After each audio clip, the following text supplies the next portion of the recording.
وكفى وسلام على عباده الذين اصطفى أما بعد فأعوذ بالله من الشيطان الرجيم بسم الله الرحمن الرحيم الحمد لله رب العالمين الرحمن الرحيم مالك يوم الدين إياك نعبد وإياك نستعين اهدنا الصراط المستقيم صراط الذين أنعمت عليهم غير المغضوب عليهم ولا الضالين آمين صدق الله مولانا العظيم وصدق رسوله النبي الكريم ونحن على ذلك لمن الشاهدين والشاكرين والحمد لله رب العالمين সম্মানিত হাজিরিন, আল্লাহ রাব্বুল আলামিন আজকে আমাদেরকে তালিমুল কোরআন মসজিদে দ্বীনের এক মুবারক মজলিসে আমাদেরকে যে বসার সুযোগ দিয়েছেন, তৌফিক দিয়েছেন, আমরা সর্বপ্রথম আল্লাহ রাব্বুল আলামিনের শুকরিয়া আদায় করে বলি আলহামদুলিল্লাহ। আলহামদুলিল্লাহ। গত সপ্তাহ থেকে আমাদের ধারাবাহিক তাফসীর শুরু হয়েছে। গত সপ্তাহে আমরা তাফসীরের ভূমিকা স্বরূপ কিছু কথা জেনেছি, শুনেছি। আজকে থেকে ইনশাআল্লাহ আমরা কোরআনে কারীমের মূল আলোচনায় যাব। আমরা সবাই মুসলমান, আর মুসলমান হিসাবে আমরা প্রত্যেকেই কোরআনে কারীম তিলাওয়াত করি। আর এই হিসাবে কোরআন সম্পর্কে কম বেশ কিছু ধারণা প্রত্যেক মুসলমানের রয়েছে। আমরা জানি কোরআনে কারীমের প্রথম সূরা হচ্ছে সূরা ফাতিহা। এই সূরার নাম সূরা ফাতিহা কেন রাখা হলো, এটা থেকে আমাদের আলোচনা শুরু হোক। কারণ আমরা জানি যে প্রত্যেক বস্তুর নাম রাখার পিছনে কোনো না কোনো কারণ থাকে। কোরআনে কারীমের প্রথম সূরার নাম সূরা ফাতিহা রাখার রহস্য হচ্ছে, আরবি ভাষায় ফাতহুন বলা হয় খোলাকে, কোনো কিছু খোলার অর্থ হচ্ছে আরবি ভাষায় ফাতহ। যেহেতু সূরা ফাতিহার মাধ্যমে কোরআনে কারীমকে খোলা হয়, অর্থাৎ কোরআন শুরু হয় এই সূরার মাধ্যমে। একইভাবে নামাজও আমরা শুরু করি সূরা ফাতিহার মাধ্যমে। এই কারণে এই সূরার নাম রাখা হয়েছে সূরা ফাতিহা।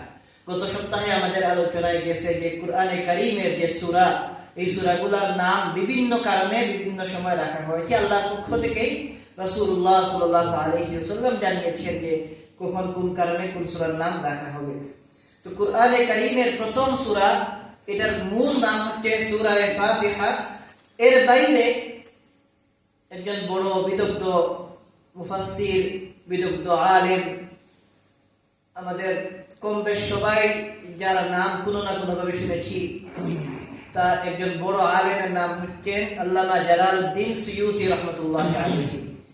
তিনি অনেক বিষয়ে কলম ধরেছেন, অনেক বিষয়ে তিনি লিখেছেন। তার লিখনের মধ্য থেকে একটা কিতাব হচ্ছে আল ইতকান ফি উলুমিল কোরআন।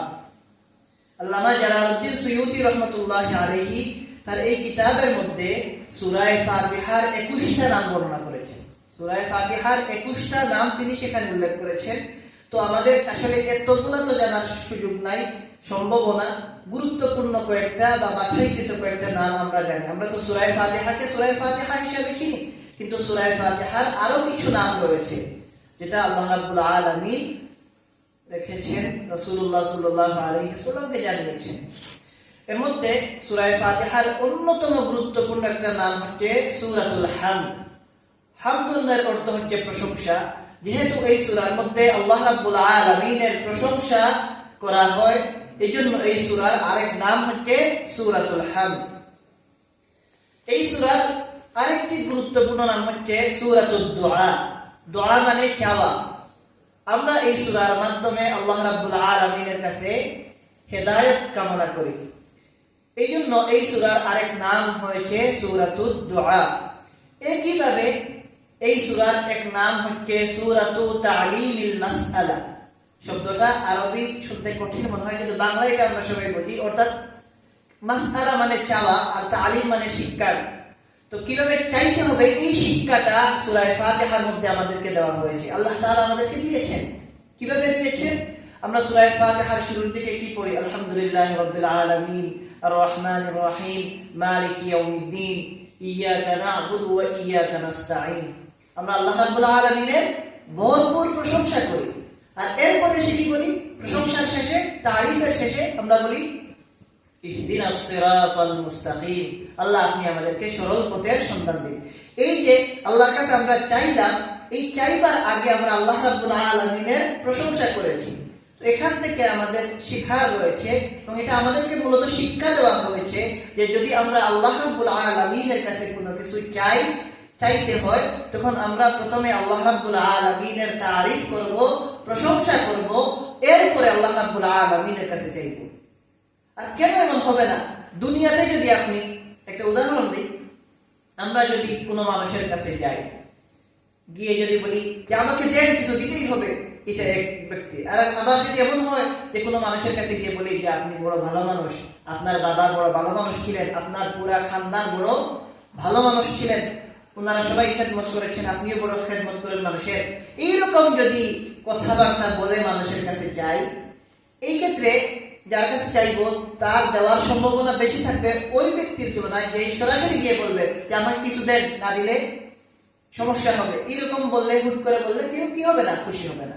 তো দুনিয়ার মানুষ হিসাবে যদি আমাদের এইরকম হয়, আল্লাহ রাব্বুল আলামিন তো তিনি তো প্রশংসার উপযুক্ত, সব প্রশংসার উপযুক্ত আল্লাহ তাআলা, তার কাছে চাইতে গেলে অবশ্যই অবশ্যই সুন্দরভাবে তার তারিফ, তার প্রশংসা করে এরপরে চাইতে হবে, এটা নিয়ম। এরপরে এই সূরার আরেকটা নাম হচ্ছে সূরাতুস সালাত। সালাত অর্থ নামাজ আমরা বলি। তো এই সূরা যেহেতু নামাজের মধ্যে পাঠ করতেই হয়, নামাজের মধ্যে এই সূরা তেলাওয়াত করা শর্ত, এজন্য এই সূরার নাম হচ্ছে সূরাতুস সালাত। এই সূরার আরেকটা খুবই গুরুত্বপূর্ণ নাম হচ্ছে উম্মুল কিতাব অথবা উম্মুল কুরআন। উম্মুল কিতাব বা উম্মুল কুরআনের বাংলা হচ্ছে যে সমস্ত কালামের খুলাসা, অর্থাৎ আরবি ভাষায় শব্দ, যেটা শব্দের অর্থ হচ্ছে কোনো কিছুর মূল বা কোনো কিছুর আসল। এই জন্য উম্মুল কুরআনের অর্থ হচ্ছে পুরা কুরআনের মূল হচ্ছে সূরা ফাতিহা, অথবা পুরা কুরআনের খুলাসা বা সারাংশ হচ্ছে সূরা ফাতিহা। এটা শুধু আমাদের ব্যাখ্যা না, হযরত হাসান বসরি রাহমাতুল্লাহি আলাইহি থেকে বর্ণিত, তিনি বলেন যে আল্লাহ রাব্বুল আলামিন মানুষের হেদায়েতের জন্য নবী রাসূলগণের কাছে সর্বমোট 104 খানা কিতাব পাঠিয়েছেন। 4 খানা বড় কিতাব আর ছোট ছোট আরো 100 খানা কিতাব।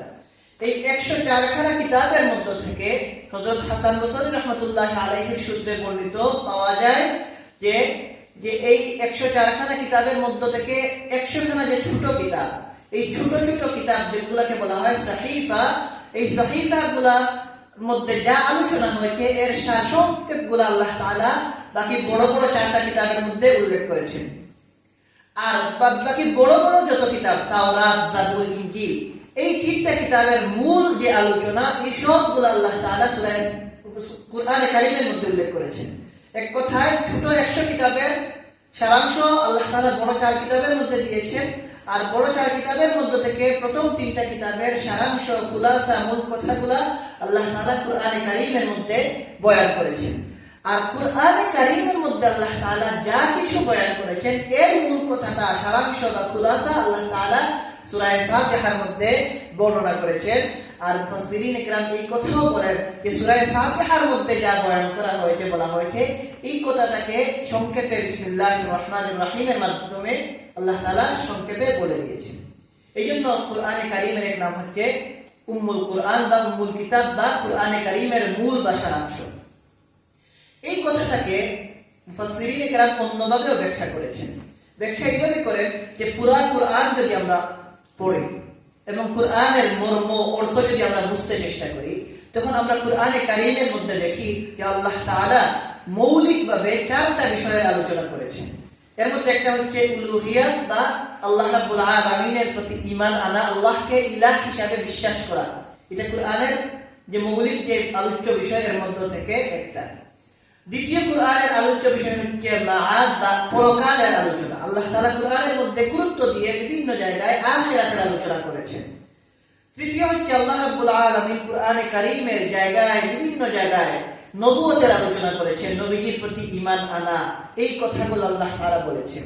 এবং 4 নম্বর গুরুত্বপূর্ণ যে বিষয়টা কুরআনের মধ্যে আল্লাহ তাআলা বয়ান করেছেন সেটা হচ্ছে কাযা ও কদর, অর্থাৎ তাকদীরের কথা।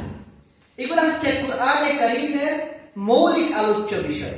আমরা দেখি এই চারটা পুরা কোরআনের যে মৌলিক চারটা আলোচ্য বিষয়, এই চারটা আলোচ্য বিষয় আল্লাহ রাব্বুল আলামিন সূরা ফাতিহার মধ্যে উল্লেখ করে দিয়েছেন। কিভাবে? আমরা যদি দেখি আলহামদুলিল্লাহ রাব্বিল আলামিন আর রহমানির রহিম মালিকি ইয়াউমিদ্দিন, এখানে আল্লাহ রাব্বুল আলামিনের প্রশংসা করা হয়েছে এবং এখানে মূলত উলুহিয়াতের আলোচনা করা হয়েছে। এখানে মূলত আমাদেরকে এই দাওয়াত দেওয়া হচ্ছে যে ইলাহ হওয়া, আল্লাহ হওয়া, মালিক হওয়ার একমাত্র উপযুক্ত আল্লাহ রাব্বুল আলামিন। সুতরাং এই তিন আয়াতের মধ্যে উলুহিয়াতের আলোচনা চলে এসেছে। এরপরে আমরা যখন বলি মালিক ইয়াউমিদ্দিন, কিয়ামতের দিনের মালিক, মালিক ইয়াউমিদ্দিন বলার দ্বারা আমাদের এখান থেকে কিয়ামতের আলোচনা, পরকালের আলোচনা চলে এসেছে। কারণ যখন মালিক ইয়াউমিদ্দিন বলি আমরা, তখন প্রশ্ন আসে যে এই ইয়াউমুদ্দিন কোনটা, তখন এখান থেকে অটোমেটিক কিয়ামতের আলোচনা শুরু হয়, পরকালের আলোচনা শুরু হয়। সুতরাং এক আয়াতের মধ্যে সংক্ষেপে আল্লাহ রাব্বুল আলামিন পরকালের আলোচনাও করে দিয়েছেন। এরপরে ইয়াকা না'বুদু ওয়া ইয়াকা নাস্তাঈন, এই কথা যখন বলি এখানে মূলত আমরা তাকদীরের আলোচনা পাই। কেন? তাকদীর মানে কি? এটা আল্লাহর পক্ষ থেকে নির্ধারিত ভাগ্য। আমরা যদি নিজেরা নিজেদের ভাগ্যের নিয়ন্ত্রক হতাম, তখন আর আল্লাহ রাব্বুল আলামিনের কাছে আমরা এভাবে বলতাম না, কারণ আমরা জানতাম। কিন্তু আমরা জানি যে আমরা কিছুই করতে পারবো না আল্লাহ রাব্বুল আলামিনের হুকুম ছাড়া। এজন্যই আমরা আল্লাহর কাছে কি বলি?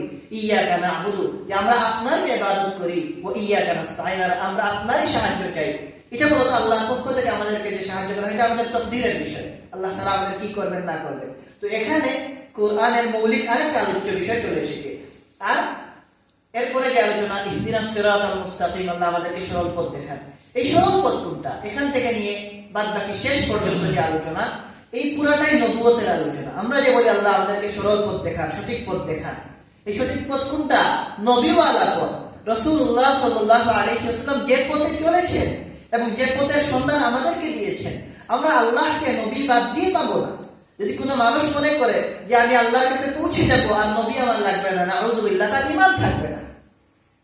এখন নবী পাওয়ার জন্য, আল্লাহ পাওয়ার জন্য নবীকে মাধ্যম রাখতেই হবে। এই মাধ্যম এটা আল্লাহ তাআলা ইহদিনাস সিরাতাল মুস্তাকিম থেকে আলোচনা করেছেন, যে সরল পথ কোনটা, এটা মুহাম্মদুর রাসূলুল্লাহ সাল্লাল্লাহু আলাইহি ওয়াসাল্লামের পথ।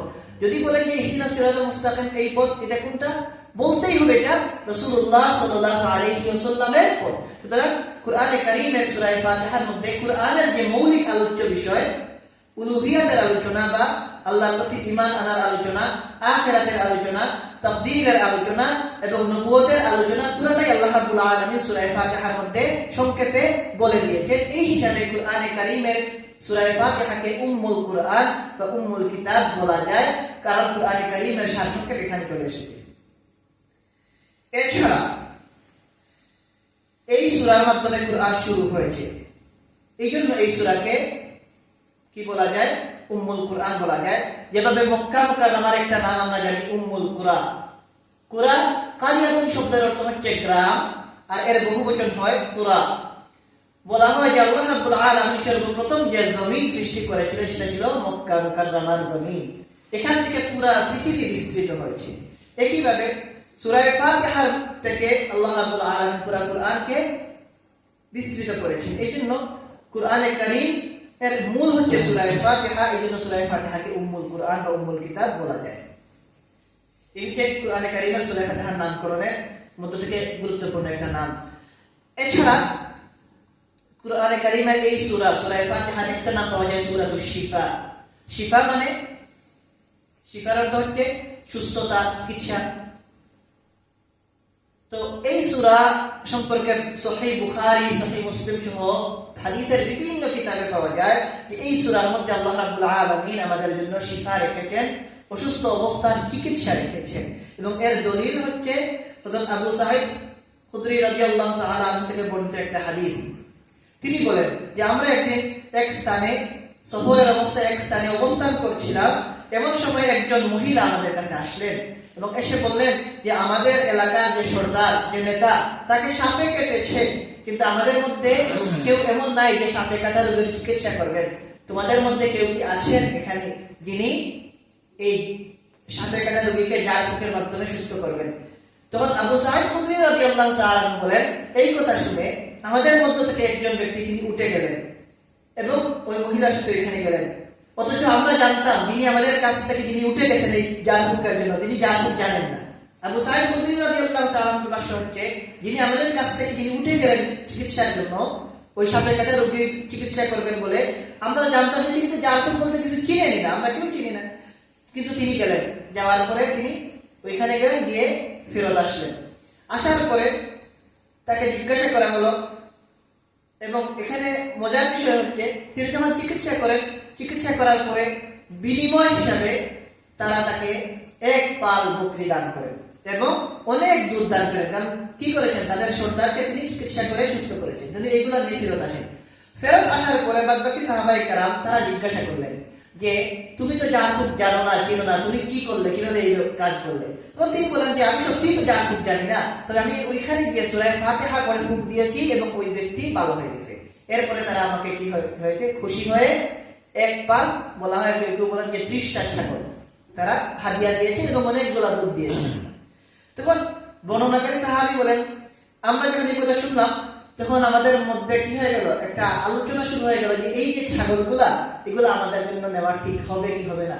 তখন বলা হলো সেখানে গিয়ে আমরা আল্লাহ রাসূল সাল্লাল্লাহু আলাইহি ওয়াসাল্লামকে না বলে, না জিজ্ঞাসা করে এই ছাগলগুলা কি করবো না, ব্যবহার করবো না, বাগাবাগি করবো না।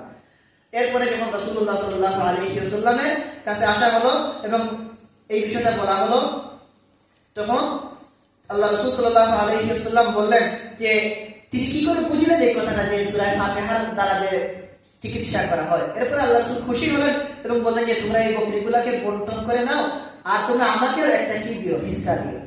এই হাদিসটা বুখারী শরীফ, মুসলিম শরীফ সহ আরো বিভিন্ন বিশুদ্ধ হাদিসের কিতাবের মধ্যে পাওয়া যায়। এখান থেকে এই সূরার নাম হয়ে গেছে সূরা শিফা বা সূরাতুশ শিফা, কারণ এই সূরার মধ্যে আল্লাহ রাব্বুল আলামিন আমাদের বিভিন্ন রোগের চিকিৎসা রেখেছেন। বিষয় হচ্ছে ইয়াকিন। আমরা কি করি না, ইয়াকিন করি না বলে হয় কি হয়, আমরা যখন অসুস্থ হই তখন আমাদের খেয়ালই আসে না যে আমার রোগের চিকিৎসা আমি নিজেই করতে পারবো। বিভিন্ন অসুবিধার সময় আমরা আরো বিভিন্ন দিকে চিন্তা ভাবনা করি, কিন্তু এটা আমার মাথায় আসে না যে সূরা ফাতিহা পড়ে একবার আমল করে দেখি। আমি হলফ করে বলতে পারি, ইয়াকিনের সাথে যদি আমরা আমল করি, ইনশাআল্লাহ আমরা অসুস্থ হলে আল্লাহ রাব্বুল আলামিন আমাদেরকে শিফা দান করবেন। আল্লাহ। সম্মানিত হাজিরিন, সূরা ফাতিহার আরেকটা নাম হচ্ছে সূরাতুল আসাস। আসাস মানে ভিত্তি বা বুনিয়াদ। তো আল্লাহ রাব্বুল আলামিন কুরআনে কারীমের ভিত্তি রেখেছেন এই সূরার মাধ্যমে, এই জন্য এই সূরার নাম হয়েছে সূরাতুল আসাস। এই সূরার আরেকটা নাম হচ্ছে সূরাতুল কাফিয়া। কাফিয়া মানে যথেষ্ট। কাফিয়াতুনের আরবি, এটা কাফিয়া আরবি শব্দের বাংলা হচ্ছে যথেষ্ট। অর্থাৎ এই সূরাটা অন্য সূরা বাদ দিয়েও যথেষ্ট হয়ে যায়। নামাজের মধ্যে আমরা যদি এই সূরা না পড়ি সমস্যা আছে, কিন্তু এই সূরা পড়ে অন্য সূরা না পড়লে কি হয়, অনেক ক্ষেত্রে আমাদের কাজ চলে যায়। তো এটা ভিন্ন মাসআলা, ওইদিকে যাব না। মূলত হচ্ছে এই সূরাটা অনেক গুরুত্বপূর্ণ, যে এই সূরা একাই কি হয়ে যায়, অনেক ক্ষেত্রে আমাদের বিভিন্ন জরুরতের ক্ষেত্রে যথেষ্ট হয়ে যায়। এই জন্য এই সূরার নাম হয় গেছে সূরাতুল কাফিয়া। আমি অল্প কয়েকটা 7-8টা নাম বললাম। এই সূরার আরো অনেকগুলা নাম উলামায়ে কেরাম বর্ণনা করেছেন, তাফসীরের কিতাবের মধ্যে বিস্তারিত এগুলো আলোচনা করা হয়েছে। আমরা চিনি কি হিসাবে, সূরা ফাতিহা হিসাবে, কিন্তু এই সূরার আরো অনেক নাম আছে। সম্মানিত হাজিরিন, এই সূরা আল্লাহ রাব্বুল আলামিন কোন জায়গায় নাযিল করেছেন? কারণ আমরা জানি কুরআন নাযিল হয়েছে মক্কা মুকাররমায়, এরপরে মদিনা মুনাওয়ারায়। এর বাইরে আল্লাহ রাব্বুল আলামিন আরো বিভিন্ন অবস্থায়, সফরের অবস্থায় আল্লাহ তাআলা কুরআন নাযিল করেছেন। এজন্য এটাও জানা আমাদের জন্য দরকার যে সূরা ফাতিহাকে আল্লাহ তাআলা কোথায় নাযিল করেছেন। এই ব্যাপারে উলামায়ে কেরাম একমত যে সূরা ফাতিহা মক্কা মুকাররমায় নাযিল হয়েছে। আবার অনেক উলামায়ে কেরামের মত এইটাও যে মদিনা মুনাওয়ারায় নাযিল হয়েছে। এজন্য এটা সূরা এটা বলা হয় বা ব্যাখ্যা এইভাবে দেওয়া হয় যে সূরা ফাতিহা প্রথমে মক্কায় নাযিল হয়েছিল, পরবর্তীতে আবার মদিনা মুনাওয়ারায় নাযিল হয়েছে। এই হিসাবে এই সূরা দুইবার নাযিল হয়েছে বলা যায়। এবং গুরুত্বপূর্ণ বিষয় হচ্ছে, আমরা সবাই জানি যখন আল্লাহ রাব্বুল আলামিন সর্বপ্রথম ওহী নাযিল করেন, তখন সর্বপ্রথম যে আয়াতগুলো নাযিল হয় সেটা ছিল ইকরা বিসমি রাব্বিকাল্লাযী খালাক, সূরা আলাকের প্রথম 5 আয়াত। এরপর আল্লাহ রাব্বুল আলামিন অন্যান্য আয়াতগুলো নাযিল শুরু করেন। এর মধ্য থেকে সর্বপ্রথম পূর্ণাঙ্গ সূরা হিসেবে আল্লাহ রাব্বুল আলামিন যে সূরা নাযিল করেন সেটা হচ্ছে সূরা ফাতিহা। অর্থাৎ কুরআনে কারীমের প্রথম পূর্ণাঙ্গ সূরা, শুরু থেকে নিয়ে শেষ পর্যন্ত পুরো আস্তা একটা সূরা হিসেবে নাযিলকৃত সূরা হচ্ছে সূরা ফাতিহা।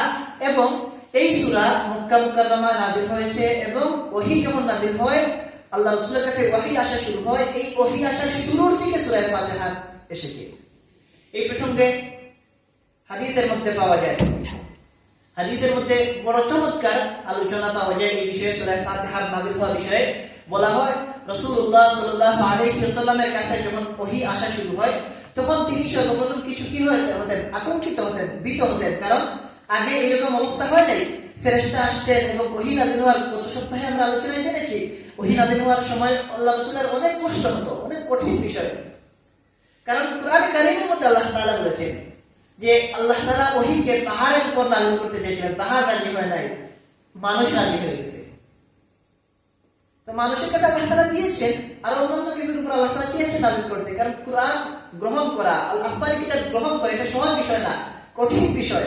আল্লাহর পক্ষ থেকে যে কালাম এসেছে নবীদের কাছে, এটা তো সহজ ছিল না, অনেক মুশকিল ছিল, তারা আমাদের জন্য কষ্ট সহ্য করেছেন।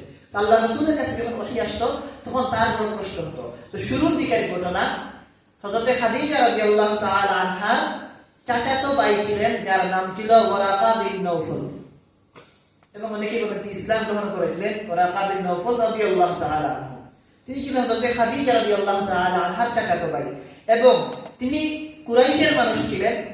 ঐতিহাসিকগণ লিখেন শুরুর দিকে কুরাইশের মূর্তি পূজা দেখে 4 জন মানুষ বিদ্রোহ করেছিলেন, এবং কুরাইশের এই মূর্তি পূজার অবস্থা দেখে তারা ধর্ম ত্যাগ করে, শিরকি অবস্থা ত্যাগ করে তারা নিজেরা সঠিক ধর্মের অনুসন্ধান করেছিলেন। এদের মধ্য থেকে একজন ছিলেন ওয়ারাকা বিন নওফল, এবং তিনি বলা হয় যারা একবার শুরুর দিকে কুরাইশের মধ্য থেকে যারা মুশরিক ছিলেন, তারপরে শিরক ত্যাগ করে দ্বীন, সঠিক দ্বীন গ্রহণ করেছিলেন, এর মধ্যে একজন ছিলেন তিনি খ্রিস্টান হয়ে গিয়েছিলেন, নাসারা হয়ে গিয়েছিলেন, ঈসা আলাইহিস সালামের অনুসারী হয়ে গিয়েছিলেন। এখন বলবেন কেন? কারণ হচ্ছে আমাদের নবীর আগে সর্বশেষ যে রাসূল ছিলেন, আমাদের রাসূলের আগের রাসূল তিনি ছিলেন হযরত ঈসা আলাইহিস সালাম। এজন্য আমাদের রাসূল আসার আগের সর্বশেষ সত্য ধর্ম ছিল হযরত ঈসা আলাইহিস সালামের দ্বীন। তো মুসান্নাফে ইবনে আবি শাইবা এই হাদিসটা বয়ান করা হয়েছে যে আল্লাহ রাসূল সাল্লাল্লাহু আলাইহি ওয়াসাল্লাম যখন পেরেশান হতেন ওহী নাযিল হওয়ার শুরুর দিকে, তখন হযরত খাদিজা রাদিয়াল্লাহু তাআলা আনহা তিনি আল্লাহ রাসূলকে সান্ত্বনা দিতেন। এই সান্ত্বনা দেওয়ার এক পর্যায়ে হাদিসের মধ্যে পাওয়া যায় হযরত আবু বকর রাদিয়াল্লাহু তাআলা উপস্থিত হলেন। তখন ওহী নাযিল হয়ে গেছে, অলরেডি কিছু কিছু ওহী নাযিল হয়ে গেছে, কিন্তু আল্লাহ রাসূল তখনও পেরেশান। তো ওই সময় যখন আবু বকর রাদিয়াল্লাহু তাআলা উপস্থিত হয়েছেন, হযরত খাদিজা রাদিয়াল্লাহু তাআলা আল্লাহ রাসূলকে সান্ত্বনা দিতেন যে আপনার কোনো ক্ষতি হবে না, আপনি ভালো মানুষ, আপনি মানুষের সেবা করেন, আত্মীয়স্বজনের খোঁজ খবর নেন। এই সময় হযরত আবু বকর রাদিয়াল্লাহু তাআলা এসেছেন, তখন হযরত খাদিজা রাদিয়াল্লাহু তাআলা হযরত আবু বকর রাদিয়াল্লাহু তাআলাকে বললেন যে আপনি উনাকে নিয়ে, অর্থাৎ আমাদের নবীজিকে নিয়ে ওয়ারাকা বিন নওফলের কাছে যান। কারণ ওয়ারাকা বিন নওফল তিনি ঈসাই ধর্মের কিতাব অধ্যয়ন করে তিনি ওই ধর্মের বড় আলেম হয়ে গিয়েছিলেন। এজন্য মানুষ বিভিন্ন সময়ে বিভিন্ন পরামর্শের জন্য, গুরুত্বপূর্ণ মতামত দেওয়ার জন্য তার কাছে যেত। তো আবু বকর রাদিয়াল্লাহু তাআলা আমাদের নবীজিকে নিয়ে ওয়ারাকা বিন নওফলের কাছে গেলেন। যাওয়ার পরে ওয়ারাকা বিন নওফল তিনি ছিলেন কি খ্রিস্টান ধর্মের বড় আলেম। তিনি নবীজি সাল্লাল্লাহু আলাইহি ওয়াসাল্লামকে বললেন যে আপনার কি অবস্থা, কেন আপনি পেরেশান, আমাকে খুলে বলেন। তখন রাসূলুল্লাহ সাল্লাল্লাহু আলাইহি ওয়াসাল্লাম বললেন যে আমি যখন একা একা থাকি, একা থাকলে আমি আওয়াজ শুনি, পিছন থেকে আমাকে যেন ডাক দেওয়া হয় ইয়া মুহাম্মদ, ইয়া মুহাম্মদ, আর এই আওয়াজ শুনলে আমার ভয় লাগে, তখন আমি দৌড় দিয়ে চলে আসি। তখন ওয়ারাকা বিন নওফল বললেন রাসূলুল্লাহ সাল্লাল্লাহু আলাইহি ওয়াসাল্লামকে যে এখন থেকে আপনি যখন আওয়াজ শুনবেন আর দৌড়াবেন না, দৌড় না দিয়ে আপনি এক কাজ করবেন, থেমে যাবেন এবং শুনতে চেষ্টা করবেন যে আপনাকে কি বলা হয়, এবং আপনাকে যা বলা হবে এটা আপনি এসে আমার কাছে আবার বলবেন। তখন পরবর্তীতে একাকী অবস্থায় যখন রাসূলুল্লাহ সাল্লাল্লাহু আলাইহি ওয়াসাল্লাম ছিলেন, তখন ডাক শুনলেন ইয়া মুহাম্মদ, হে মুহাম্মদ। তিনি থেমে গেলেন। তখন বলা হলো যে আপনি পড়ুন বিসমিল্লাহির রহমানির রহিম, এবং এরপরে সূরা ফাতিহা পুরোটা তিলাওয়াত করা হলো। আলহামদুলিল্লাহি রাব্বিল আলামিন থেকে নিয়ে একবারে শেষ পর্যন্ত সূরা ফাতিহা তিলাওয়াত করা হলো এবং বলা হলো যে আপনি এটা পড়ুন। রাসূলুল্লাহ সাল্লাল্লাহু আলাইহি ওয়াসাল্লাম তখন ওয়ারাকা বিন নওফলের কাছে আসলেন এবং এসে বললেন এই কথা যে আমি এবার কি দেই নাই, দৌড় দেই নাই, আমি এবার দৌড় না দেওয়ার কারণে আমি এইভাবে শুনেছি, আমাকে বলা হয়েছে আমি এটা পড়ার জন্য। তখন ওয়ারাকা বিন নওফল তিনি কি ছিলেন?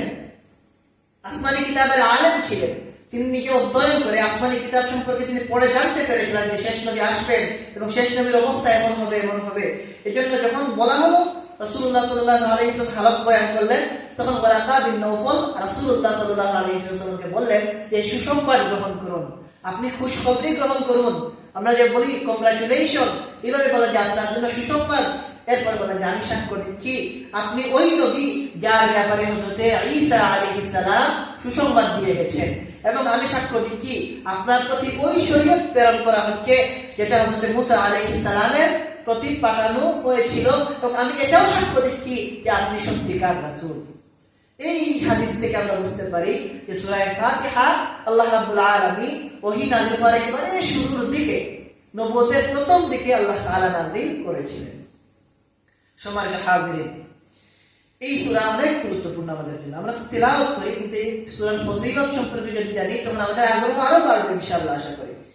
এই সূরার গুরুত্ব অনেক বেশি, আর এই জন্যই তো আমাদেরকে নির্দেশ দেওয়া হয় যে আমরা যেন আমাদের প্রত্যেক রাকাতে এই সূরা পড়ি। তো এই সূরার কিছু ফজিলত আমরা জেনে নাই। এক হাদিসের মধ্যে সেটি হযরত আবু সাঈদ খুদরি রাদিয়াল্লাহু তাআলা আনহু বলেন যে একদিন তিনি নামাজ পড়ছিলেন। ওই সাহাবী আবু সাঈদ খুদরি রাদিয়াল্লাহু তাআলা তার বর্ণনা এটা, তিনি বলেন যে একদিন আমি নামাজ পড়ছিলাম, এমত অবস্থায় রাসূলুল্লাহ সাল্লাল্লাহু আলাইহি ওয়াসাল্লাম আমাকে ডাক দিলেন, কিন্তু আমি নামাজে ছিলাম, কিন্তু আমি মনে করলাম যে আমি একটু পরে সাড়া দেব, নামাজ শেষ করে নেই, এরপরে আল্লাহ রাসূলের ডাকে কি করব, সাড়া দেব, উত্তর দেব। নামাজ শেষ করে যখন গেলাম, রাসূলুল্লাহ সাল্লাল্লাহু আলাইহি ওয়াসাল্লাম বললেন যে তোমাকে আমি ডাক দিলাম, তুমি উত্তর দিলে না। তখন আবু সাঈদ খুদরি রাদিয়াল্লাহু তাআলা বললেন যে আমি নামাজে ছিলাম। তখন আল্লাহ রাসূল তিলাওয়াত করলেন, ইয়া আইয়ুহাল্লাযীনা আমানুস্তাজীবু লিল্লাহি ওয়া লির-রাসূলি ইযা দাআকুম।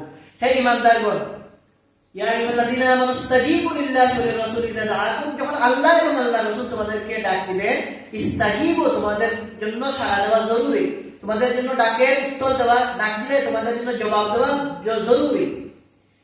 তো এরপরে এখানে অন্য একটা মাসআলা জেনে নেই যে রাসূলুল্লাহ সাল্লাল্লাহু আলাইহি ওয়াসাল্লাম ডাক দিলে তখন যদি নফল নামাজ, ওই নামাজটা নফল ছিল, নফল নামাজ ভেঙে রাসূলের ডাকে সাড়া দেওয়াটা জরুরি ছিল, গুরুত্বপূর্ণ ছিল রাসূলের ডাকে সাড়া দেওয়া। এই জন্য রাসূলুল্লাহ সাল্লাল্লাহু আলাইহি ওয়াসাল্লাম এই আয়াত তেলাওয়াত করেছেন। একই ভাবে উলামায়ে কেরাম এটাও বলেন, আমরা যদি নামাজে থাকি আর আমাদের মা বাবা ডাক দেন, আর যদি আমরা নফল নামাজে থাকি, নফল ইবাদতে থাকি, এই ক্ষেত্রে আমাদের জন্য নামাজ ভঙ্গ করে মা বাবার ডাকে সাড়া দিতে কোনো অসুবিধা নেই, এখানে কোনো গুনাহ হবে না, এটা উত্তম কাজ অনেক ক্ষেত্রে। কারণ আমি নফল নামাজ পড়তে পারবো, কিন্তু এমন হতে পারে যে আমি যদি সাড়া না দিই আমার মা আমার বাবার কষ্ট হতে পারে, আমার উপর মন খারাপ হতে পারে। এই জন্য ফরজ নামাজ তো ভাঙার দরকার নেই, জরুরত ছাড়া, বিশেষ জরুরত ছাড়া, কিন্তু নফল নামাজ এইরকম জরুরতের কারণে ভাঙার সুযোগ আছে। যাই হোক, হযরত আবু সাঈদ খুদরি রাদিয়াল্লাহু তাআলা আনহুকে আল্লাহ রাসূল বললেন যে আমি তোকে ডাক দিলাম, সাড়া দিলে না, তিনি বললেন। এরপরে আল্লাহ রাসূল আয়াত তিলাওয়াত করলেন। এরপরে বললেন যে ডাক দেওয়ার কারণ, কেন ডাক দিয়েছিলেন এটা বললেন। যে মসজিদের মধ্যে এই আলোচনা হচ্ছিল, আল্লাহ রাসূল বললেন যে আমি তোমাকে মসজিদ থেকে বের হওয়ার আগে কোরআনে কারীমের সবচেয়ে বড় সূরার কথা বলে দেব। বড় বলতে আয়াতের দিক দিয়ে বড় নয়, মর্যাদার দিক দিয়ে বড়। রাসূলুল্লাহ সাল্লাল্লাহু আলাইহি ওয়াসাল্লাম বললেন যে মসজিদ থেকে যাওয়ার আগে, বের হওয়ার আগে আমি তোমাকে বলে দেব। এরপরে আবু সাঈদ খুদরি রাদিয়াল্লাহু তাআলা আনহু বলেন। এরপরে আমরা অন্য আলোচনা চলে গেলাম। পরবর্তীতে আল্লাহ রাসূল সাল্লাল্লাহু আলাইহি ওয়াসাল্লাম যখন মসজিদ থেকে বের হবেন, তখন আমি তাকে বললাম, ইয়া রাসূলুল্লাহ, আপনি যে আমাকে বললেন আপনি কোরআনে কারীমের সবচেয়ে বড় সূরার কথা বলে দিবেন, মর্যাদার দিক দিয়ে বড় সূরা যেটা আপনি আমাকে বলবেন। তখন রাসূলুল্লাহ সাল্লাল্লাহু আলাইহি ওয়াসাল্লাম তাকে বলেন যে এই সূরাকে সূরায়ে ফাতিহা। একইভাবে নাসাই শরীফের মধ্যে এসেছে, উবাই ইবনে কাব রাদিয়াল্লাহু তাআলা বলেন যে রাসূলুল্লাহ সাল্লাল্লাহু আলাইহি ওয়াসাল্লাম বলেছেন যে আল্লাহ তাআলা তো অনেক কিতাব নাযিল করেছেন, তাওরাত পাঠিয়েছেন, জাবুর পাঠিয়েছেন, ইনজিল পাঠিয়েছেন এবং কুরআন পাঠিয়েছেন, কিন্তু আল্লাহ রাব্বুল আলামিন সূরা ফাতিহার মতো এমন একটা সূরা তাওরাতের মধ্যেও নাযিল করেন নাই, জাবুরের মধ্যেও নাযিল করেন নাই, ইনজিলের মধ্যেও নাযিল করেন নাই। আসমানি কিতাবের শিক্ষাগুলো কাছাকাছি হবে। আল্লাহ তাআলা কি বলবেন, আল্লাহকে মানার জন্য, রাসূলকে মানার জন্য, এরকম আলোচনা তো থাকবে। ওই কিতাবগুলোতে তো এই আলোচনা ছিল, কিন্তু রাসূলুল্লাহ সাল্লাল্লাহু আলাইহি ওয়াসাল্লাম বলে যে সূরা ফাতিহার মতো গুরুত্বপূর্ণ মর্যাদাবান সূরা ওই কিতাবগুলোতে দেওয়া হয় নাই। এটা আল্লাহ রাব্বুল আলামিন কেবল উম্মতে মুহাম্মাদীকে দিয়েছেন, কুরআনে কারীমের মধ্যে দিয়েছেন। এবং অন্য এক হাদিসের মধ্যে এসেছে, ইবনে আব্বাস রাদিয়াল্লাহু তাআলা বলেন যে একদিন রাসূলুল্লাহ সাল্লাল্লাহু আলাইহি ওয়াসাল্লাম হযরত জিবরিল আলাইহিস সালামের সাথে বসেছিলেন। এমন সময় আসমানে একটা শব্দ শোনা গেল। তখন জিবরিল আলাইহিস সালাম আসমানের দিকে চাইলেন এবং বললেন যে আজকে আসমানের একটা দরজা খোলা হয়েছে, যে দরজা ইতিপূর্বে আর কখনো খোলা হয় নাই। এবং সেই দরজা দিয়ে ইবনে আব্বাস রাদিয়াল্লাহু তাআলা আনহুমা বলেন, সেই দরজা দিয়ে একজন ফেরেশতা অবতরণ করলেন এবং রাসূলুল্লাহ সাল্লাল্লাহু আলাইহি ওয়াসাল্লামের কাছে এসে বললেন যে আমি আপনাকে আল্লাহর পক্ষ থেকে দুইটা নূরের সুসংবাদ দিচ্ছি, যা এর আগে কোনো নবীকে কোনো রাসূলকে দেওয়া হয় নাই। এর মধ্যে একটা হচ্ছে সূরা ফাতিহা আর একটা হচ্ছে সূরা বাকারার শেষ অংশ, আমানার রাসূলু এখান থেকে। তো এরপরে ওই ফেরেশতা বললেন যে আল্লাহ তাআলা বলেছেন যে যে কোন হরফ এই সূরা ফাতিহা বা আমানার রাসূল থেকে যে আয়াতগুলো যে আলোচনা আল্লাহ তাআলা বলেছেন যে এগুলো পড়বে, এখানে যে বিষয় আলোচনা হয়েছে আল্লাহ তাআলা এগুলো ওই ব্যক্তিকে দান করবেনই করবেন। সুবহানাল্লাহ। অর্থাৎ আমরা যদি সূরা ফাতিহা পড়ি, সূরা ফাতিহার মধ্যে আমরা যে কামনা করি আল্লাহর কাছে চাই হিদায়াত, ইনশাআল্লাহ নেক নিয়তে ইখলাসের সাথে পড়লে আল্লাহ তাআলা আমাদের দিবেন ইনশাআল্লাহ। একইভাবে সূরা বাকারার শেষ অংশের মধ্যেও দোয়া রয়েছে, আমরা জানি ওই দোয়াগুলো আমরা যদি তিলাওয়াত করে পড়ি ইনশাআল্লাহ আল্লাহ তাআলা ওই দোয়া ইনশাআল্লাহ কবুল করবেন। আর একটা ফজিলত বলে ইনশাআল্লাহ আমাদের ফাজাইল সম্পর্কে আলোচনা এখানেই শেষ করব।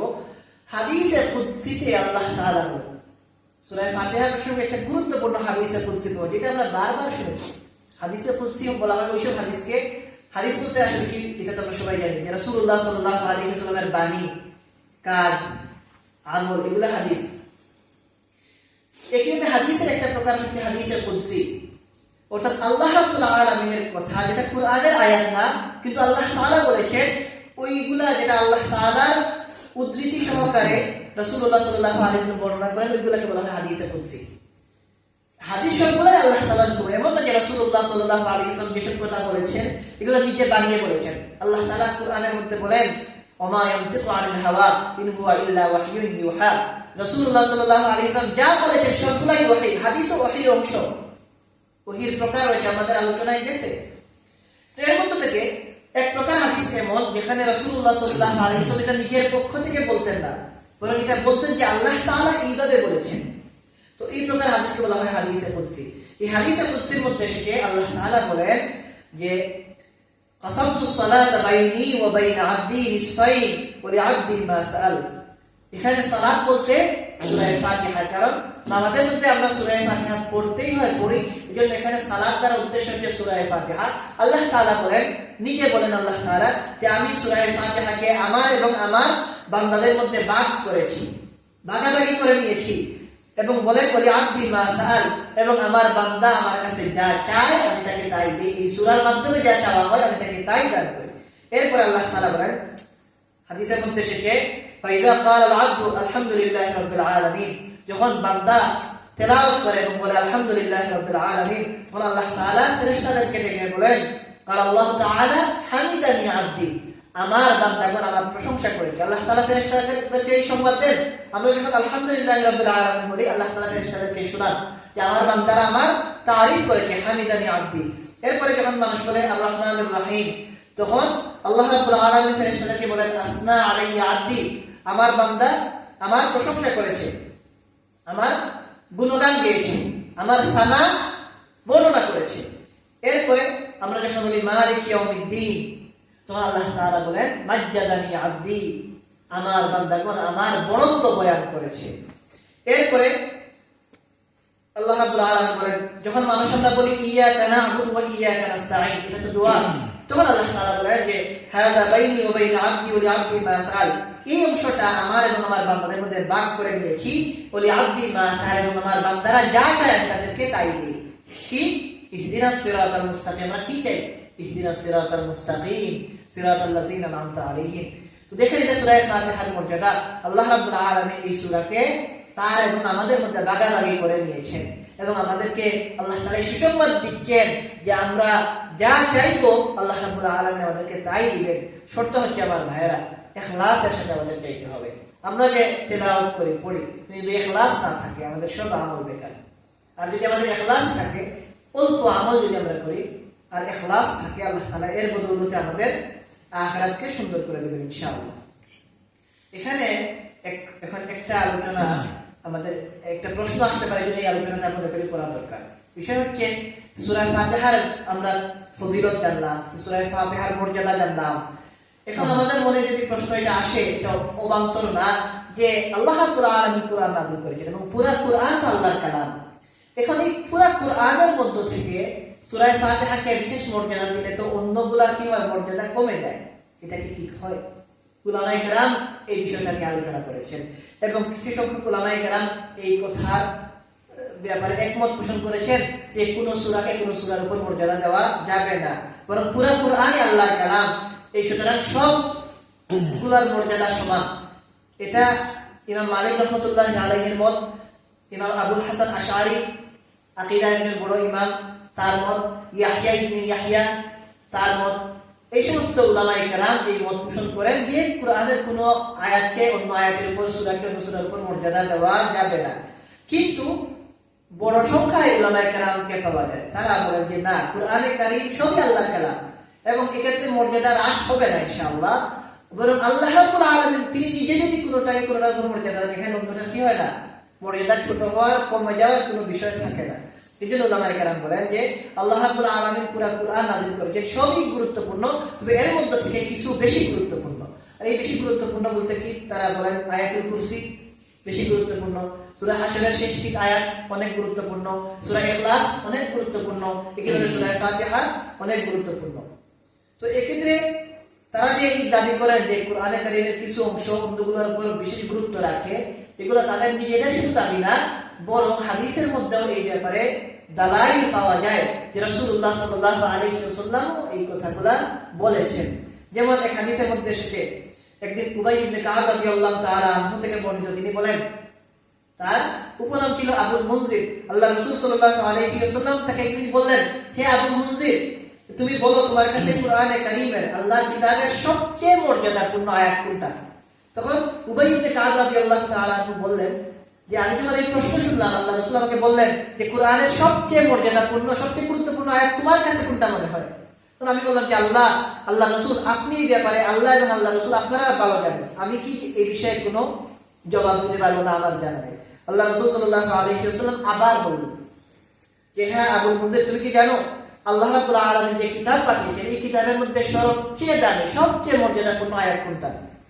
তখন তিনি বললেন, উবাই ইবনে কাব রাদিয়াল্লাহু তাআলা তিনি বলেন যে আমার মনে আসলো এটা হবে আল্লাহু লা ইলাহা ইল্লা হুয়াল হাইয়ুল কাইয়্যুম, আয়াতুল কুরসি।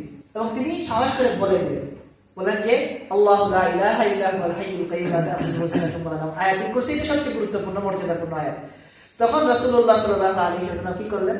উবাই ইবনে কাব বলেন যে আল্লাহ রাসূল খুশি হয়ে উবাই ইবনে কাব রাদিয়াল্লাহু তাআলা বুকের মধ্যে হাত রাখলেন এবং বললেন, হে আবুল মুনজির, তোমার ইলম মুবারক হোক, অর্থাৎ তুমি যে এই জ্ঞান লাভ করেছো, আল্লাহ রাব্বুল আলামিন যে তোমাকে এই জ্ঞানটা দিলেন, এজন্য মুবারক হোক, কংগ্রাচুলেশন যেটা আমরা বলি, বললেন, প্রশংসা করলেন, বললেন যে তোমার মধ্যে যে এই বুঝটুকু আল্লাহ তাআলা দিয়েছেন যে তুমি বুঝতে পেরেছো আয়াতুল কুরসি কি অন্যান্য আয়াতের উপর অনেক মর্যাদা রাখে।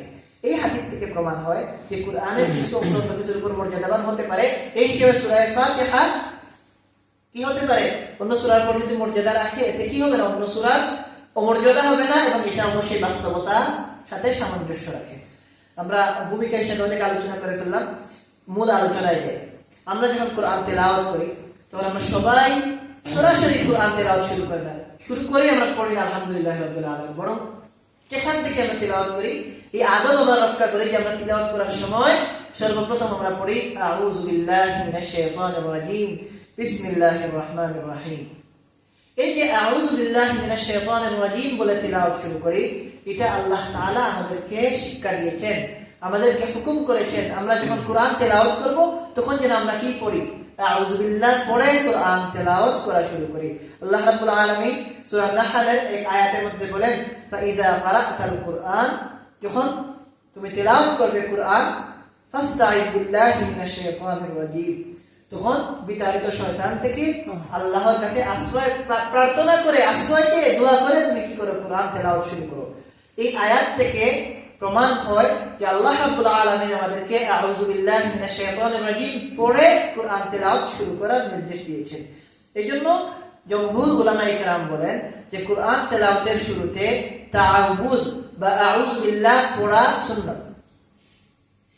এবং এর পাশাপাশি বিসমিল্লাহির রহমানির রহিম তো আমরা পড়ি অনেক সময়, অনেক ক্ষেত্রে। তো এটাও আমরা জেনে নিই। আউযু বিল্লাহ পড়া সুন্নত কোরআন তেলাওয়াতের শুরুতে, আর হাদিসের মধ্যে এসেছে যে কোনো কাজের শুরুতে বিসমিল্লাহ বলা, এটাও সুন্নত। এইজন্য কোরআন তেলাওয়াতের সময় আউযু বিল্লাহ এবং বিসমিল্লাহ উভয়টা আমরা পড়ি। আর অন্যান্য কাজের শুরুতে আমরা অনেক সময় আউযু বিল্লাহ পড়ি না, শুধু বিসমিল্লাহ বলেই কাজ শুরু করি। উলামায়ে কেরাম বলেন এতে কি নেই, কোনো অসুবিধা নেই। বরং অন্যান্য কাজের শুরুতে কেউ যদি চান আউযু বিল্লাহও পড়বেন, অসুবিধা নাই। আর বাদ বাকি যদি দুনিয়াবি কোনো কাজ, মনে করেন আপনি কি করবেন, দোকান খুলবেন, এখানে আউযু বিল্লাহ পড়ে বিসমিল্লাহ পড়লে কি হবে না, কোনো অসুবিধা হবে না, পড়া যাবে, নিষেধ না। শুধু আউযু বিল্লাহি মিনাশ শাইতানির রাজিম কোরআন তেলাওয়াতের একটা খাস না। যদি কেউ পড়তে চান পড়তে পারেন, আর যদি কেউ না পড়েন তবে শুধুমাত্র বিসমিল্লাহির রহমানির রহিম দিয়ে আমরা আমাদের কাজ শুরু করতে পারি। আর তবে কোরআন তেলাওয়াতের সময় এটা সুন্নত হচ্ছে আউযু বিল্লাহ এবং বিসমিল্লাহ উভয়টা আমরা পড়ব। আল্লাহ রাব্বুল আলামিন আমাদেরকে এটা শিক্ষা দিয়েছেন যে অন্যান্য কাজের শুরুতেও আমরা চাইলে কি করতে পারি, বিসমিল্লাহর পাশাপাশি আউযু বিল্লাহ পড়তে পারি। যেমন বলা হয় যে সূরা আরাফের মধ্যে ওয়া ইম্মা ইয়ানজাগান্নাকা মিনাশ শাইতানি নাযগুন ফাসতাইয বিল্লাহ, অর্থাৎ যদি আল্লাহ রাসূলকে বলা হচ্ছে এবং আমাদেরকেও বলা হচ্ছে যে যদি আপনাদের কাছে শয়তানের পক্ষ থেকে ওয়াসওয়াসা আসে, ওয়া ইম্মা ইয়ানজাগান্নাকা মিনাশ শাইতানি নাযগুন, শয়তান যদি আমাদের ওয়াসওয়াসা দিতে চায় আল্লাহ তাআলা বলেন ফাসতাইয বিল্লাহ, তখন আল্লাহর কাছে আশ্রয় চান। এখন আমাদের ব্যবসার মধ্যেও শয়তান ওয়াসওয়াসা দিতে পারে, আমার কাপড় পরিধান করার সময় ওয়াসওয়াসা দিতে পারে, আমার গোসলের সময় ওয়াসওয়াসা দিতে পারে, ওয়াসওয়াসা তো যে কোনো সময় দিতে পারে। এইজন্য আউযু বিল্লাহি মিনাশ শাইতানির রাজিম কোরআন তিলাওয়াতের সময় পড়ার পাশাপাশি অন্য সময়ে পড়তে পারবো। আর যদি না পড়ি তাও কি নাই, কোনো অসুবিধা নেই, কোনো গুনাহ নাই। যাই হোক, আমরা কোরআন তিলাওয়াতের আদব একটু জানি, নিয়ম জানি। কোরআন তিলাওয়াতের সময় যখন আমরা কোরআনে কারীম তিলাওয়াত শুরু করব তখন অবশ্যই আউযু বিল্লাহি মিনাশ শাইতানির রাজিম এবং বিসমিল্লাহির রহমানির রহিম বলে আমরা তিলাওয়াত শুরু করব। শুরু করার পরে মনে করেন সূরা ফাতিহা শুরু করলাম, এরপরে সূরা ফাতিহা শেষ হওয়ার পরে সূরা বাকারা যখন আসবে তখন আর আউযু বিল্লাহি মিনাশ শাইতানির রাজিম পড়া জরুরি না, যেহেতু সূরা ফাতিহার শুরুতে আমরা আউযু বিল্লাহি এবং বিসমিল্লাহ পড়ে নিয়েছি এবং ধারাবাহিকভাবে যদি আমরা পড়ে যাই তখন পরবর্তী সূরা আসলে শুধুমাত্র বিসমিল্লাহির রহমানির রহিম পড়লেই চলবে। তবে যখন আমরা পড়তে সূরা তাওবা পেয়ে যাব তখন সূরা তাওবার শুরুতে বিসমিল্লাহ পড়ার নিয়ম নাই। রাসূলুল্লাহ সাল্লাল্লাহু আলাইহি ওয়াসাল্লাম এইভাবেই আমাদের শিক্ষা দিয়েছেন যে সূরা তাওবা যখন আমরা পড়তে সূরা তাওবায় চলে আসব তখন আর সূরা তাওবার শুরুতে বিসমিল্লাহির রহমানির রহিম পড়ব না। কোরআনে কারীমের এই একটি মাত্র সূরা যেখানে বিসমিল্লাহির রহমানির রহিম পড়া হয় না। কিন্তু এখানে এই মাসআলাটা একটু ভালোভাবে আমাদের খেয়াল করা দরকার। সূরা তাওবার মধ্যে বিসমিল্লাহ পড়া হয় না এটা না যে কখনোই পড়া হয় না, বরং সূরা তাওবার আগের যে সূরা তাওবার আগের সূরা যখন পড়ে একই সাথে আমরা যখন সূরা তাওবা পড়ব তখন আমরা বিসমিল্লাহ পড়ব না। কিন্তু যদি আমি সূরা তাওবার আগের সূরা শেষ করে থেমে যাই এবং পরবর্তীতে একটা বিরতি দিয়ে বা একদিন পরে দুই দিন পরে বা কিছু সময় পরে আমি তেলাওয়াত শুরু করি, আর তেলাওয়াত শুরু করার পরে সূরা তাওবা থেকে আমার তেলাওয়াত শুরু হয়, এক্ষেত্রে আমাদেরকে আউযু বিল্লাহি মিনাশ শাইতানির রাজিম এবং বিসমিল্লাহির রহমানির রহিম উভয়টা পড়তে হবে। এই মাসআলাটা আমাদের খেয়াল রাখা দরকার। আমরা শুধু বলে দিই এটা যে সূরা তাওবার মধ্যে বিসমিল্লাহ নাই কোন সময়, যখন আমি আগের সূরার সাথে মিলিয়ে সূরা তাওবা পড়ব। এবং কি কারণে না এটা উলামায়ে কেরাম বলেছেন, এদিকে আমি যাব না, একাডেমিক বিষয়। অনেকে এটা বলেন যে সূরা তাওবা এটা কি না, শুধু কোনো সূরাই না, বলে এটা আগের সূরার অংশ, আর বিভিন্ন ব্যাখ্যা পাওয়া যায়। কিন্তু যদি আমরা সূরা তাওবা থেকে তেলাওয়াতই শুরু করি, মনে করেন আজকে আমি তেলাওয়াত শুরু করলাম এবং সূরা তাওবা থেকে শুরু করলাম, এক্ষেত্রে আমাকে আউযু বিল্লাহ বিসমিল্লাহ উভয়টাই পড়তে হবে। এই হচ্ছে মাসআলা। এখন আল্লাহ তাআলা আমাদেরকে তাআউযু বা আউযু বিল্লাহ পড়ার কথা কেন বললেন এটা বোঝা আমাদের জন্য একেবারে সহজ। কারণ আল্লাহ রাব্বুল আলামিনের সাহায্য ছাড়া মানুষ কোনো কাজ করতে পারে না। আমরা অসহায়, দুর্বল এবং আল্লাহর মাখলুক। আল্লাহ তাআলা খালিক। আল্লাহ তাআলা আমাদেরকে যদি কিছু দেন আমাদের পাওয়া হয়, আল্লাহ তাআলা আমাদের না দিলে আমাদের কোনো কিছু পাওয়ার সুযোগ নাই। তো আল্লাহ তাআলার মুখাপেক্ষে আমরা সব সময়। এর পাশাপাশি শয়তান তো আমাদের শত্রু, দুশমন এবং প্রকাশ্য শত্রু। আল্লাহ তাআলা কোরআনে কারীমের মধ্যে বারবার বলেছেন আদুউম মুবিন, শয়তান আমাদের সুস্পষ্ট দুশমন। শয়তান আমাদের সব সময় প্রতারণা করতে চায়, ধোঁকায় ফেলতে চায়। শয়তান চায় আমরা যেন নামাজ না পড়ি, আমরা যেন জামাতে না আসি। শয়তান চায় আমরা যেন নামাজ বাদ দিয়ে দেই, ঘুমিয়ে সময় কাটাই, ব্যবসায় সময় কাটাই, চাকরিতে সময় কাটাই, টেলিভিশন দেখে সময় কাটাই, নামাজ যেন না পড়ি। শয়তান চায় আমরা যেন সাদাকা না করি, ভয় দেখায়। কি ভয় দেখায়? যে সাদাকা দিলে সম্পদ কমে যাবে, শয়তান আমাদেরকে ভয় দেখায় তিলাওয়াত করে কি হবে, এই সময়টাতে আমি কি করতে পারবো, বন্ধু বান্ধবদের সাথে গল্প করতে পারবো, এই সময়টা আমি কি অনলাইনে কাটাতে পারবো, এই সময়টা আমি গল্প গুজব করতে পারবো, এই সময়টা আমি টেলিভিশন রেডিও এগুলো আমি ব্যবহার করতে পারবো। বিভিন্নভাবে শয়তান আমাদেরকে উদ্বুদ্ধ করে খারাপ কাজ করতে এবং আমাদের অহংকারে লিপ্ত করে দেয়। এই জন্য আউযু বিল্লাহি মিনাশ শাইতানির রাজিম যদি আমরা পড়ি, এর দ্বারা আমরা আল্লাহর কাছে আশ্রয় চাই। আল্লাহ রাব্বুল আলামিন তখন শয়তানকে আমাদের কাছ থেকে দূরে সরিয়ে দিবেন এবং শয়তানের ওয়াসওয়াসা আমাদের আর ক্ষতিগ্রস্ত করবে না এবং আমরা আল্লাহ রাব্বুল আলামিনের ইবাদত সঠিকভাবে করতে পারবো। সম্মানিত হাজিরিন, এখন কোরআনে কারীম আল্লাহ তাআলা নাযিল করেছেন আউযু বিল্লাহি মিনাশ শাইতানির রাজিম, এটা কিভাবে নাযিল হয়েছে, কখন নাযিল হয়েছে, এটা একটু জেনে নেওয়া দরকার। ইবনে আব্বাস রাদিয়াল্লাহু তাআলা আনহুমার বর্ণনা অনুযায়ী আল্লাহ তাআলা যখন সর্বপ্রথম কোরআন নাযিল করেন ইকরা বিসমি রাব্বিকাল্লাযী খালাক, তখন এই সূরা আলাকের শুরুর আয়াতগুলোর সাথে তাআউযু এবং তাসমিয়া উভয়টাকে নাযিল করেছিলেন। এটা ইবনে আব্বাস রাদিয়াল্লাহু তাআলা আনহুমা বর্ণনা করেছেন। অর্থাৎ কোরআন যখন শুরুতে নাযিল হয়েছে প্রথম, তখন এই সময় আউযু বিল্লাহ এবং বিসমিল্লাহ ওই সময় আল্লাহ তাআলা নাযিল করেছেন এবং আমরা আউযু বিল্লাহর মাধ্যমে আল্লাহর কাছে আশ্রয় চাই। দেখেন তাফসীরের মধ্যে এই আলোচনা পাওয়া যায়। এক সময় এক যুগ ছিল, মানুষ কি করত, ওই সময় জাহেলি যুগে মানুষ যখন জঙ্গলের মধ্য দিয়ে চলাফেরা করতো, বনভূমি দিয়ে চলাফেরা করতো, তখন মানুষ আল্লাহর কাছে আশ্রয় না চেয়ে জিনদের কাছে আশ্রয় চাইত। মানুষ মরুভূমি দিয়ে চলাফেরা করতো এক সময়, এখন তো চলাফেরা সহজ হয়ে গেছে। আগে মানুষ দল বেঁধে কাফেলা বানিয়ে মরুভূমি দিয়ে, জঙ্গল দিয়ে, পাহাড় দিয়ে চলাফেরা করতে হতো এবং জিন্নাত মানুষকে বড় ক্ষতি করতে চেষ্টা করতো, উৎপাত করতো। এক্ষেত্রে অনেক মানুষ কি করতো, ভয় পেয়ে জিন্নাতের কাছে আশ্রয় চাইত। কোরআনে কারীমের মধ্যে আল্লাহ তাআলা এগুলো বলেছেন সূরা জিনের মধ্যে, ওয়ান্নাহু কানা রিজালুম মিনাল ইনস ইয়াউযুনা বিরিজালিন মিনাল জিন, যে মানুষ, কিছু মানুষ যারা জিনদের কাছে আশ্রয় নিত, আর এই মানুষ আশ্রয় নেওয়া দেখে জিনেরা কি হয়ে গিয়েছিল, অহংকারী হয়ে গিয়েছিল।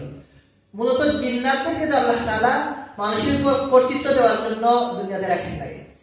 জিন্নাতকে যে মানুষ শ্রেষ্ঠ, উলামায়ে কেরাম এটা বলেন শ্রেষ্ঠত্বের দিক দিয়ে মানুষ জিনদের থেকে শ্রেষ্ঠ, কিন্তু আমরা জিন্নাতকে দেখি না। কিন্তু এর অর্থ এটা না যে জিন্নাত চাইলেই আমাদের ক্ষতি করতে পারবে। আল্লাহ তাআলা তাকে এই ক্ষমতা দেন নাই। জিন্নাত ওই সময় ক্ষতি করতে পারবে যখন আমরা নিজেরা নিজেদের হেফাজত করব না। তো এক সময় মানুষ নিজেরা কি করতো, ইচ্ছে করে জিনদের কাছে আশ্রয় নিত। বলতো যে মরুভূমিতে যাওয়ার সময় জিন্নাত বলতো যে আমাদেরকে তোমরা সাহায্য করো, আমরা তোমাদের পূজা করব, এরকম। তো আল্লাহ তাআলা বলেন এই যে জিন্নাতদেরকে অতিরিক্ত আমরা বলি না, কাউকে বেশি তোয়াজ করলে কি হয়ে যায়, অ্যাডভান্টেজ নিতে শুরু করে, বড় লোক হয়ে যায়, বড়ত্ব দেখায়। জিন্নাত কি করলো, যখন দেখলো মানুষ তাদেরকে ভয় করে, জিন্নাত খারাপ হয়ে শুরু করলো। তো এই যে ভয় দেখানো শুরু করলো, দুষ্টামি করতে শুরু করলো, এই জন্য আল্লাহ তাআলা আমাদেরকে শিক্ষা দিয়েছেন। আমরা যদি তাআউযু পড়ি, তাসমিয়া পড়ি, আল্লাহ তাআলা আরো বিভিন্ন তাসবিহাত বলে দিয়েছেন, এগুলো যদি আমরা আদায় করি, জিন্নাত আমাদের কোনো ক্ষতি করতে পারবে না। এই জন্য বলা হয়, হাদিসের মধ্যে এটা এসেছে যে যদি কোনো মুসলমান কোনো নীরব নিস্তব্ধ জায়গায় থাকে, মনে করেন অনেক সময় ঘরে একা থাকে, বা কোনো সময় এমন কোনো জায়গায় থাকে যেখানে কেউ থাকে না, ভয় লাগে, এখানে যদি কেউ এই দোয়াটা পড়েন, আউযু বিকালিমাতিল্লাহি তাম্মাতি মিন শাররি মা খালাক, মুসলিম শরীফের হাদিস, যদি কেউ এই দোয়া পড়েন, যত বড় শত্রু হোক না কেন, জিন্নাত হোক আর অন্য কিছু হোক, কোনো কিছু আমাদের ক্ষতি করতে পারবে না। কিন্তু আমরা যদি নিজেরা নিজেদের হেফাজত না করি, তখন তো আমাদের ক্ষতি অনেক সময় হয়ে যায়। আল্লাহ তাআলা আমাদেরকে এগুলো আমল করার তৌফিক দান করুন, আমরা যেন এই দোয়াগুলো পড়ে নিজেদের হেফাজত করতে পারি। এবং আউযু বিল্লাহ আর অনেক ফায়দা রয়েছে। এক হাদিসের মধ্যে এসেছে, একবার রাসূলুল্লাহ সাল্লাল্লাহু আলাইহি ওয়াসাল্লামের সামনে দুই ব্যক্তি ঝগড়া করছিলেন, দরবার শুরু হয়ে গেল এবং এদের একজন খুব বেশি রাগ হয়ে গেলেন এবং রাগ, এটা বোঝা যাচ্ছিল যে একজন খুব বেশি রাগান্বিত। রাসূলুল্লাহ সাল্লাল্লাহু আলাইহি ওয়াসাল্লাম তখন বললেন তাদেরকে শুনিয়ে যে আমি একটা বাক্য জানি, আমি একটা কথা জানি, এরা যদি এই কথাটা বলতো তখন এদের এই রাগটা কমে যেত, এদের উত্তেজনা শেষ হয়ে যেত।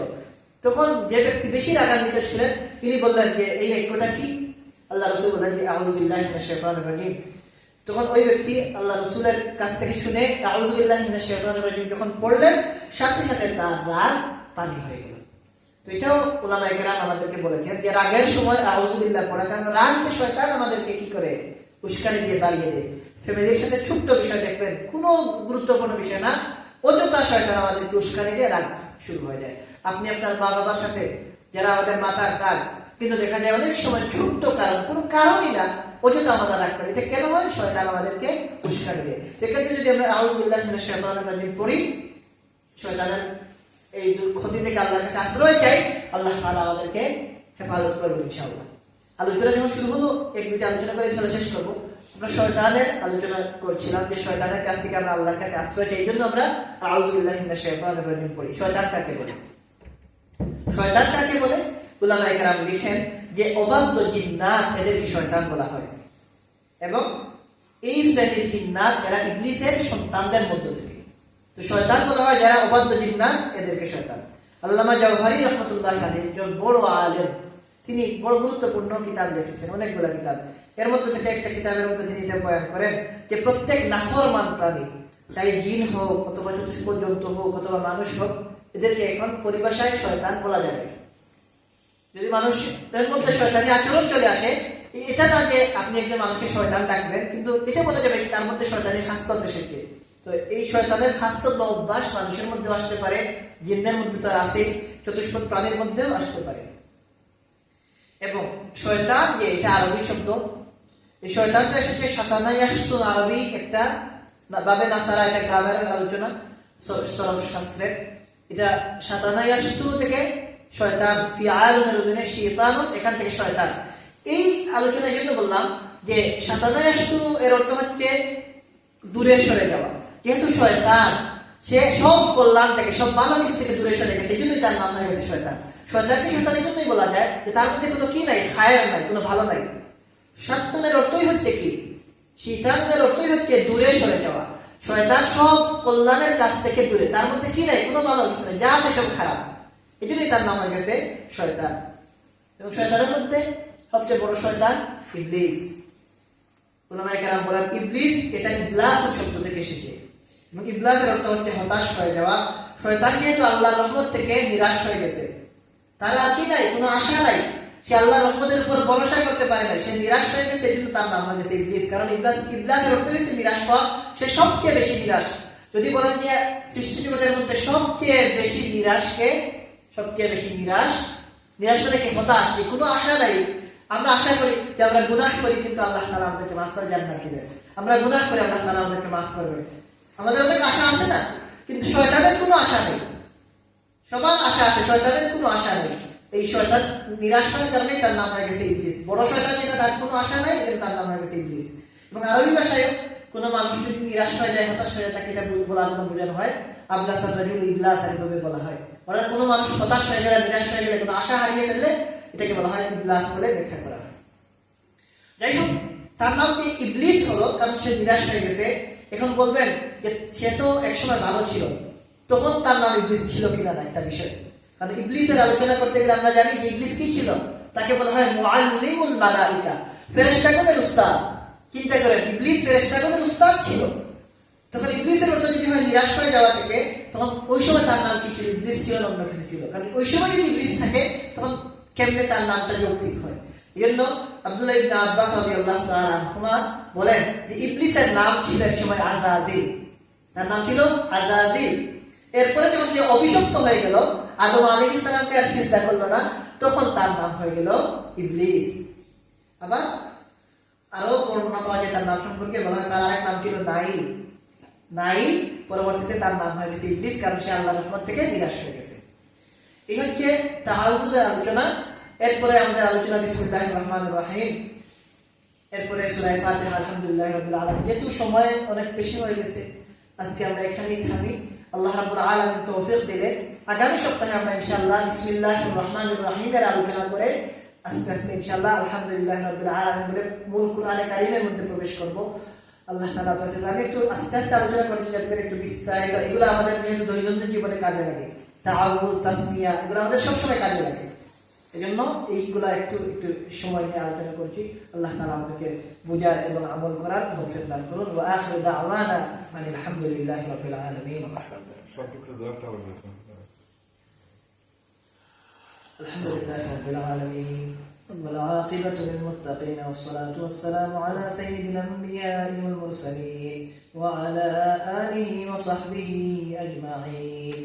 রব্বানা আতিনা ফিদ দুনিয়া হাসানাহ وفي الآخرة حسنة وقنا عذاب النار. ربنا فاغفر لنا ذنوبنا وكفر عنا سيئاتنا وتوفنا مع الأبرار. اللهم أحسن عاقبتنا في الأمور كلها وأجرنا من خزي الدنيا وعذاب الآخرة আল্লাহ আমাদের এই মজলিসকে কবুল আর মঞ্জুর করো, আমাদের বসাকে কবুল আর মঞ্জুর করো, আমাদের শোনাকে কবুল আর মঞ্জুর করো এবং এর পুরা পুরা বিনিময় আমাদেরকে মাহবুব দান করো। আমরা যা শুনলাম যা বললাম আমাদেরকে আমল করার তৌফিক দান করো। মাহবুব আমাদের এই মজলিসের উসিলা আমাদের জিন্দেগির সমস্ত গুনাহ খাতাকে মাফ করে দাও, আমাদের সমস্ত মুর্দেগারদেরকে মাফ করে দাও, বিশেষ করে আমাদের যাদের মা বাবা কবরবাসী তাদেরকে মাফ করে দাও, আমাদের মা বাবার কবরকে জান্নাতের বাগান বানিয়ে দাও। মাহবুব আমাদের যাদের মা বাবা জিন্দা আছেন এক হায়াত দান করো। মাহবুব আমাদের সবার পেরেশানিকে দূর করে দাও, আমাদের অভাব অনটনকে দূর করে দাও। মাহবুব আমাদের মধ্যে যারা বিমারি আছেন আপনার দারুশ শিফা থেকে শিফায়ে কামিলা আজিলা দান করো।